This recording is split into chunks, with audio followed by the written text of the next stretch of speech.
যারা পিআর করে জনগণকে বা বাংলাদেশকে একটা অস্থিতিশীল সরকার ব্যবস্থার দিকে নিয়ে যেতে চাই, সেগুলি হচ্ছে চ্যালেঞ্জ। সে আলোচনায় একটা প্রশ্ন উত্থাপন করেছে যে গণভোট হবে একই দিনে, সে গণভোটটা করলে সুবিধা এবং অসুবিধা কি। আমরা সুবিধার কথা বলেছি এই জন্য, এই নির্বাচনটা হওয়ার জন্য আর 2-3 মাস বাকি আছে। একটা জাতীয় সংসদ নির্বাচন আয়োজন করা একটা মহাযজ্ঞ। এই আয়োজন একই আয়োজন করতে হবে যদি আলাদাভাবে আর একটা গণভোটের আয়োজন আমরা করি তার আগে। কারণ একই ব্যালট বাক্স এলি, একই pulling officer, presiding officer, vote centre, সমস্ত আয়োজন, সমস্ত বাজেট সবকিছু হবে, অথচ ফলাফল একই। নির্বাচনের দিনে যে গণভোটের রায়টা আসবে সেই ফলাফল যেমন একই বাইন্ডিং হবে পার্লামেন্টের উপরে, আর আগে হলো একই বাইন্ডিং। কিন্তু আমরা অ্যাভয়েড করতে পারবো নির্বাচন বিলম্বিত করার যে কোনো প্রয়াসকে, আমরা বিলম্বিত হওয়ার যে কোনো প্রয়াসকে আমরা অ্যাভয়েড করতে পারবো। এখন লক্ষ্য করছি কেউ কেউ, আমি কোন দলের নাম নেব না, এটা তো অন এয়ারে যায়, সবাই দেখে, এখনো আবার সেই আগের জায়গায় আগে গণভোট করতে হবে, কনস্টিটিউশন অর্ডার করতে হবে। এগুলো আমাদের মনে হয় পরিহার করা উচিত। এগুলো হচ্ছে মূল চ্যালেঞ্জ, নির্বাচনটা চ্যালেঞ্জ না। যারা নির্বাচন বিলম্বিত করতে চায় বিভিন্ন কায়দা কানুনের মধ্য দিয়ে, সেটাই হচ্ছে চ্যালেঞ্জ। অথবা বিভিন্ন ইস্যু সৃষ্টি করে আলোচনায় এবং রাস্তায় একই ইস্যুতে আন্দোলন করে যারা একটা বিভ্রান্তি সৃষ্টি করতে চায় জাতির মধ্যে, সেগুলো হচ্ছে চ্যালেঞ্জ। মূল চ্যালেঞ্জ এটা না। যারা পিআর করে জনগণকে বা বাংলাদেশকে একটা অস্থিতিশীল সরকার ব্যবস্থার দিকে নিয়ে যেতে চাই, সেগুলি হচ্ছে চ্যালেঞ্জ। এটা চ্যালেঞ্জ না। তা আমরা বলেছি এই গণভোট আয়োজনের জন্য যে আইনি বিধানগুলো করা দরকার, সেগুলো কনস্টিটিউশনকে স্পর্শ করবে না। কারণ সংবিধান পরিবর্তন হলে, সংশোধন হলে, যে সমস্ত আর্টিকেল গুলো পরিবর্তন হলে গণভোটের বাধ্যবাধকতা আছে, সেগুলো নির্ধারিত আছে আর্টিকেল 142-তে। কিন্তু সেই সংশোধনীটা যখন হবে তখন তার পরবর্তী বিষয় চূড়ান্ত অনুমোদনের জন্য রাষ্ট্রপতি স্বাক্ষরের আগে যেতে হবে গণভোটে। সেই জায়গায় আমরা এখন আসি নাই। আমরা বলেছি সংবিধানে অন্যান্য জাতীয় ইস্যুতে গণভোট করা যাবে না এমন কোনো বিধান নাই। সুতরাং সরকার অধ্যাদেশ জারি করে অথবা আরপিওতে সংশোধনী এনে একটা গণভোট পরিচালনা করার জন্য নির্বাচন কমিশনকে ক্ষমতা প্রদান করতে পারে, এবং নির্বাচন কমিশন সেই গণভোটটা করতে পারবে একই দিনে জাতীয় সংসদ নির্বাচনের দিনে। গণভোটের জন্য যে ব্যালটটা হবে, সেই ব্যালটে আমাদের সাধারণ জনগণের বোঝার জন্য নির্বাচন কমিশন প্রচারণা দিতে পারে। এই যে লাল চিহ্নের মধ্যে টিক দিলে না, গ্রিন চিহ্নের মধ্যে টিক দিলে হ্যাঁ, এরকমও হতে পারে। খুব সিম্পল করা যায়। আর গণভোটের প্রশ্ন তো জনগণের সামনে উন্মুক্তই থাকবে। এই যে জুলাই জাতীয় সনদ যেভাবে স্বাক্ষরিত হয়েছে, অঙ্গীকারাবদ্ধ হয়েছে, তার পক্ষে আছেন কি নাই, হ্যাঁ অথবা না। তা আমরা সিম্পলের দিকে যাব, এটাই হচ্ছে আমাদের জন্য চ্যালেঞ্জ। যারা জটিল করতে চাচ্ছে তাদেরকে আল্লাহ হেদায়েত নসিব করুন।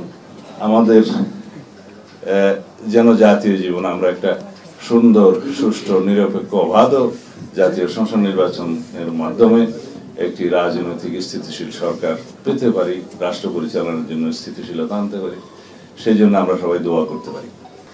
বাংলাদেশে একটা সুষ্ঠু নির্বাচন যাতে অনুষ্ঠিত না হতে পারে, সেই জন্য পতিত ফ্যাসিস্ট গোষ্ঠী তো, ফ্যাসিবাদী গোষ্ঠী তো চেষ্টা করবেই। কিন্তু এখনো পর্যন্ত তারা কি সেরকম কোনো সফলতা অর্জন করতে পেরেছে? না। জটিকা মিছিল বা গেরিলা টাইপের দুই একটা মিছিল দিয়ে রাতের অন্ধকার অথবা শুভ সাদেকের সময় ফটো টোটো তুলে তাদের নেতাদের কাছে পাঠিয়ে দিচ্ছে। এখন শুভে সাদেকে মিছিল দিলে রাস্তায় কেউ থাকে না, সেই ফটো টোটো ভিডিও টিডিও দিয়ে কৃতিত্ব নেওয়ার চেষ্টা করছে। কেউ কেউ ভিডিওতে জমে, কেউ দিল্লি থেকে, কেউ ফ্রান্স থেকে বয়ান টয়ান দিচ্ছে। এগুলো বাংলাদেশের মানুষ পাত্তা দেয় না। আমরা যদি ফ্যাসিবাদ বিরোধী জাতীয় ঐক্যটা শক্তিশালী করি, সমুন্নত রাখি এবং এই গণতান্ত্রিক শক্তিটাকে আমরা সম্মান করি, আমাদের মধ্যে বিতর্ক হবে। কিন্তু আমরা যদি এই গণতান্ত্রিক ঐক্যটা, ফ্যাসিবাদ বিরোধী জাতীয় ঐক্যটাকে সমুন্নত রাখি এবং শক্তিতে পরিণত করি, ইনশাআল্লাহ ভবিষ্যতে বাংলাদেশে ফ্যাসিবাদের কোনো উৎপাত এবং উৎপত্তি দুটোই হবে না। তা আমি এটাকেই মূলত আমাদের চ্যালেঞ্জের প্রধান মনোযোগের জায়গা বলে মনে করি। আমরা সেটা সবাই সম্মিলিতভাবে সারা জাতি মোকাবেলা করবে, আশা করি আমরা সফল হব। আর সকল রাজনৈতিক দলের কাছে একটা অনুরোধ, যে আমরা যদি একটা অংশগ্রহণমূলক নির্বাচন করতে চাই, ফ্যাসিস্ট গোষ্ঠীর যে রাজনৈতিক দল হিসাবে তার বিচারিক ব্যবস্থা, সেটা যেন আমরা ত্বরান্বিত করার জন্য সবাই উদ্যোগ নেই। কয়দিন আগে আমি প্রেসে কথা বলেছিলাম যে সরকার এখনো পর্যন্ত রাজনৈতিক দল হিসাবে আওয়ামী লীগের বিচার করার জন্য, বিচারিক প্রক্রিয়া নিয়ে আসার জন্য কোনো উদ্যোগ নেয় নাই বা কোনো মামলা দাখিল করেনি। আজকে পত্রিকায় দেখলাম একটা উন্নতি হয়েছে। আইসিটি ট্রাইব্যুনালের চিফ প্রসিকিউটর একটা বিবৃতি দিয়েছে বা কোথাও কথা বলেছে যে আওয়ামী লীগের বিরুদ্ধে রাজনৈতিক দল হিসাবে মামলা দায়ের করার বিষয়ে তদন্ত শুরু করবেন। ভালো উদ্যোগ, তবে অনেক বিলম্ব হয়েছে। কারণ বিচারিক প্রক্রিয়ার মধ্য দিয়ে নির্ধারিত হওয়া উচিত বাংলাদেশের রাজনৈতিক দলগুলো কে দায়ী রাজনীতি করতে পারবে না, নির্বাচন করতে পারবে না। আমরা সবসময় বলেছি যে নির্বাহী আদেশের মধ্য দিয়ে রাজনৈতিক দল নিষিদ্ধ করার এই প্রথা, এই চর্চা হবে ভবিষ্যতের জন্য ভয়ঙ্কর। তো সুতরাং আগে জামায়াতে ইসলামের রাজনীতি নিষিদ্ধ করা হয়েছিল নির্বাহী আদেশের মাধ্যমে। বিএনপি প্রথম সবচেয়ে প্রতিবাদ করেছে vigorously, মানে কি হবে, আচ্ছা, জোরদার আমরা প্রটেস্ট করেছি সেটা তখনও। এখনো তারা যারা দাবি করছে অন্যান্য রাজনৈতিক দলের নিষিদ্ধ হওয়ার জন্য, সেটা তো আমরা প্রতিবাদ জানাই যে নির্বাহী আদেশের মধ্য দিয়ে রাজনৈতিক দল নিষিদ্ধ করার এই চর্চা আমরা কখনো মেনে নেব না।